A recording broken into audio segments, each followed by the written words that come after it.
So my name's Rebecca. I'm the Senior Records Manager at the University of Westminster.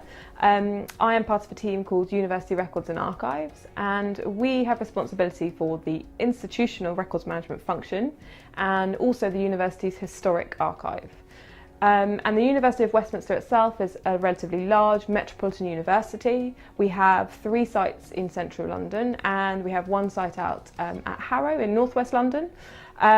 The institution has around 20,000 plus students and around 2,000 plus staff, and both staff and students come from over 120 different nations, so the university itself has a relatively global outlook and perspective.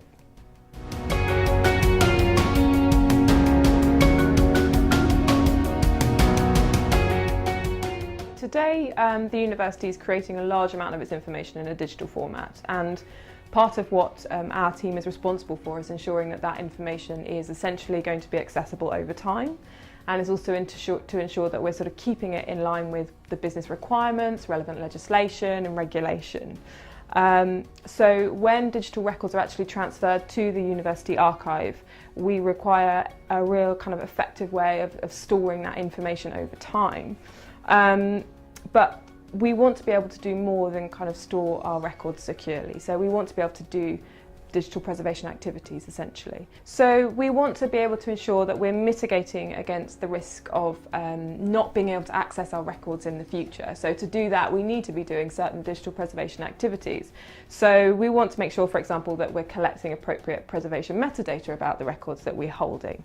And essentially, we want to be making sure that we're doing as much as we can to ensure that the future archivists and records managers who are responsible for the information at the institution are able to actually provide access to those records.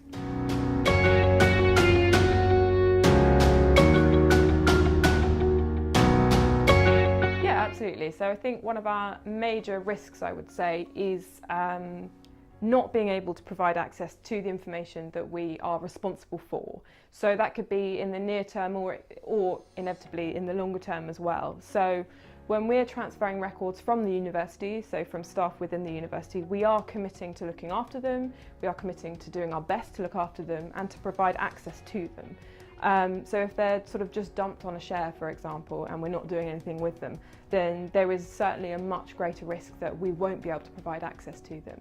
And I think when we take those records from staff, there is kind of a trust relationship there. And if we turn around in a year or 2 or 4 and say, actually, we're really sorry, but we can't provide access to those records, that has a real negative impact on that relationship. And we rely very much on building good relationships with staff. So it's really important to us that we're doing something, even if it's not perfect, as opposed to nothing.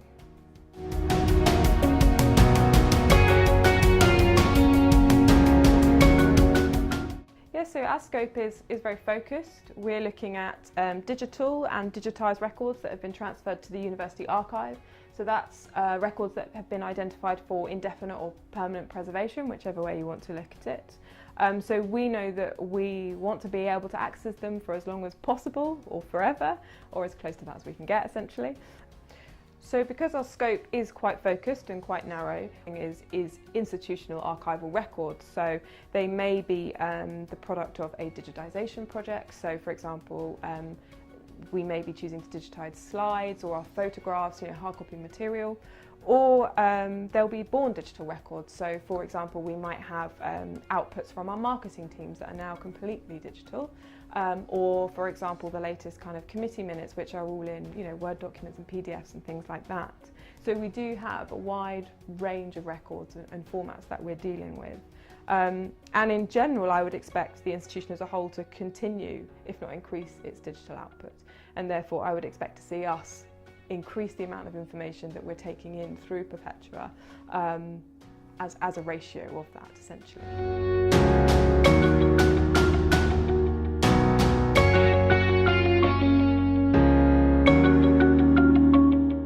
Absolutely. So I think the key one for us is that the solution is hosted and it's supported. So we're just one team, we're a small team. The digital preservation work is one aspect of what we do, and I think from our perspective it was important to have the technical support and expertise, which we don't have in-house and we cannot develop in-house, as I said, because it is only a part of our jobs.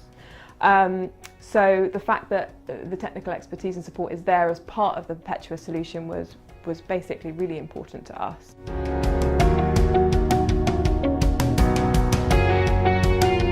So we started with some very simple case studies. So we started with essentially some of our digitised material. So for example, high resolution TIFFs. So most archives will have material like that. So we wanted something simple to start with so that we could get used to, you know, Arkivmatica, and we could start to think through some of our processes. So it was a great, easy starting point. And I think one of the main things that we've started to realise is that actually dealing with digital material, you know, accessioning and cataloguing it, you're kind of doing similar things to what you do with physical material. It's just that, for example, instead of kind of cataloguing a record and boxing it up to put in a strong room, you're essentially cataloguing it and then packaging it as an AIP to push into your storage solution. So I think actually, whilst the actual formats are different, I think some of the decisions that you make and some of the things that you have to think through and some of the processes are actually very, very similar. And I think what's really important is to start simple, but to start with something.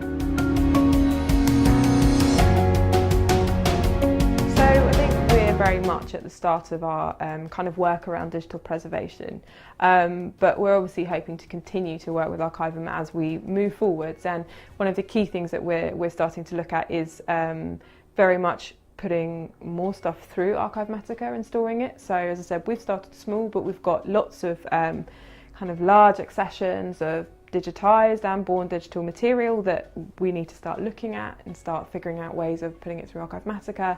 And I think, you know, it's all very well kind of storing it and doing all the digital preservation activities, but we've also got to start thinking about how we can make some of this stuff accessible as well. So that's a key thing for us.